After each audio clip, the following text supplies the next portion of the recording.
Caminhando Jesus, viu um homem cego de nascença, e os seus discípulos perguntaram: Mestre, quem pecou, este ou seus pais, para que nascesse cego?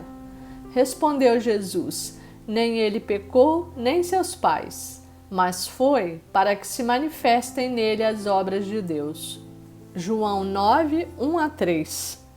Essa passagem é bastante conhecida e chama a nossa atenção a pergunta dos discípulos, ficando claro que naquele tempo a doença, a deficiência física e o sofrimento eram castigo de Deus pelo pecado cometido.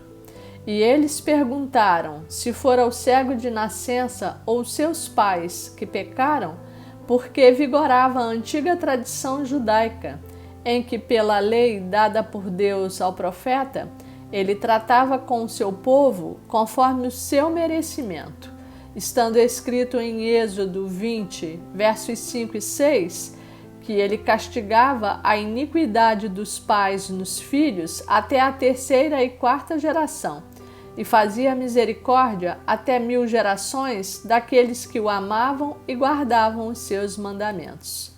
Mas Jesus, ali presente em graça e em amor, disse que nenhum deles pecou e que aquele caso de cegueira era para que se manifestassem nele as obras de Deus. É curioso que ainda hoje costumamos ver esse tipo de associação, mesmo entre os que se dizem cristãos, que diante de um quadro de doença, vício, sofrimento ou alguma tragédia, dizem que aquilo é uma maldição hereditária ou julgam que a pessoa está pagando pelo mal que fez ou pelo pecado cometido e que aquilo é vingança de Deus. Infelizmente, mesmo depois de mais de 2000 anos da vinda de Jesus e de ele ter rompido com aquela antiga lei, celebrando conosco uma nova e eterna aliança por meio do seu sangue, no qual, pela fé, perdoou todos os nossos pecados e não nos trata mais segundo o nosso merecimento, ainda existe essa crença e esses ensinamentos que mantêm os filhos de Deus aprisionados pelo medo e pelo inimigo da nossa salvação. Em Hebreus 10 está escrito que Jesus, feito homem, disse: Eis, aqui estou para fazer, ó Deus, a tua vontade. Remove o primeiro para estabelecer o segundo, versos 9 e 10. O primeiro a que ele se referia é a antiga lei e os profetas, o qual foi removido para dar lugar ao novo, à nova aliança feita pelo sangue de Jesus, onde somos perdoados, justificados e salvos, não por obras e merecimentos, mas pela fé, como graça e dom de Deus. E nessa nova aliança, conforme Hebreus 10, 17, o Senhor diz que de nenhum modo se lembrará dos nossos pecados e das nossas iniquidades para sempre, confirmando a profecia dita em Jeremias 31, 33, 34. Então, meu irmão e minha irmã, pare de viver atormentado, duvidando da palavra e do amor de Deus, e de viver mendigando a atenção daquele que te amou ao ponto de entregar o seu Filho por você.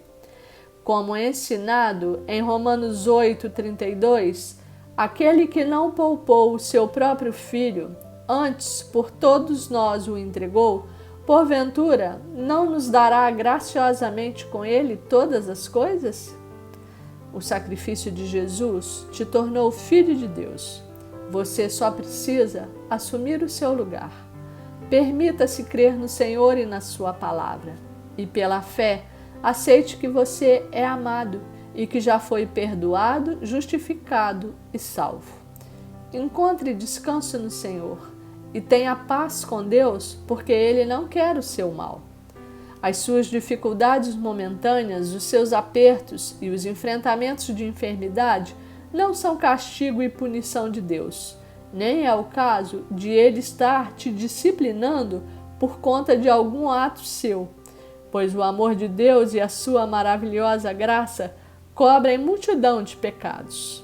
Além disso, Deus ensina, corrige e repreende a quem ama por meio das Sagradas Escrituras, pela sua palavra, conforme escrito na segunda carta a Timóteo, capítulo 3, verso 16. Eu agradeço ao Senhor por essa palavra do dia de hoje, palavra que vem fazer acertamento nosso com o Senhor, palavra que vem fortalecer a nossa fé e nos trazer conforto e descanso em Jesus. Como ele disse aos discípulos naquele dia em relação ao cego de nascença, está dizendo para mim e para você. Essa situação adversa, essa doença e essa dificuldade são oportunidades para que se manifestem em nós as obras de Deus.